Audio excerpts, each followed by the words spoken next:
Well, I again was out of the house at the time David went to the Dick Grove School, and as I remember, David went to Western Michigan first, and then he went to the University of Michigan. And I don't think that college or university education didn't really suit David. He still, at that point in his life, he still thought that he wanted to go with music and go as far as he could. And even the university music programs were a little too structured for him.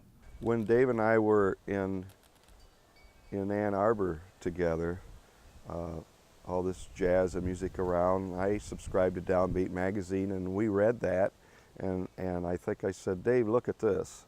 Or he saw it and said, Tim, look at this. One of us, we looked in an advertising in the back of a magazine, and here's a school advertised, Dick Grove Workshop, where they teach you most music schools at that time you go to is to teach you to be a music teacher.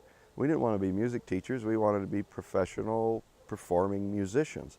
Here's a school you can go to that teaches composition and mic performance and stage presence, and this in California by people that are in the business. I said, oh man, I'd love to do that someday. That's where the first start of it went. The way Dick Groves came into the picture was Dave had a brochure on the road. Somehow he got a hold of a brochure, and both of us wanted to get into more the business side of things, the studio. I know I wanted to be a studio singer. I knew that the best way to be a working musician was to be as versatile as possible, and that's what this school was all about, was teaching you many, many different styles and skills to be a working musician, not necessarily to be the next Madonna at that time, but to make a living at your craft. And that's the way they marketed themselves. And he had this brochure, and I picked it up one day, and I saw there was a vocal program, and he was interested in the composing and arranging programs. I think that he just sort of had a discussion with my parents and said that he didn't want to stay at the University of Michigan, and he had this other program, and since my parents paid for college for the rest of us kids, and besides, this was Dear David, so he was, I think he put a sales plan together without him using that terminology, and he marketed his plan and got my parents to sign off.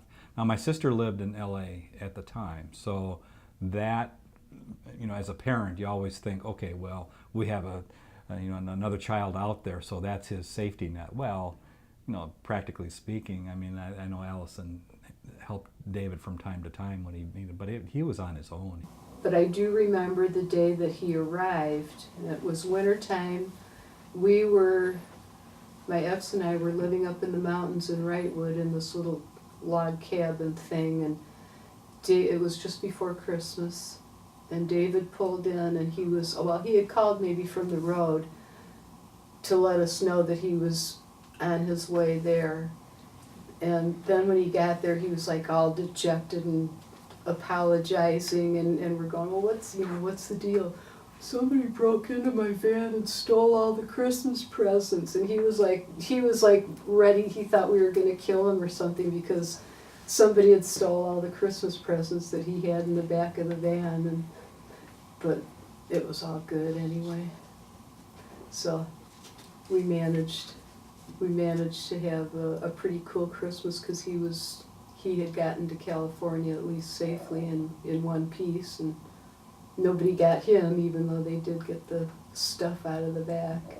So he auditioned and went out about 6 months prior, and I was here in Southwest Michigan and auditioned and got into the vocal program, went out, and he was nice enough to put me up for a while with his sister and brother-in-law, and then we dove in. I know he dearly loved the school and what it did for him and kind of broadened his horizons, and gave him lots and lots of valuable information, as did I. And we miss the school. I miss the school being there. It doesn't exist anymore.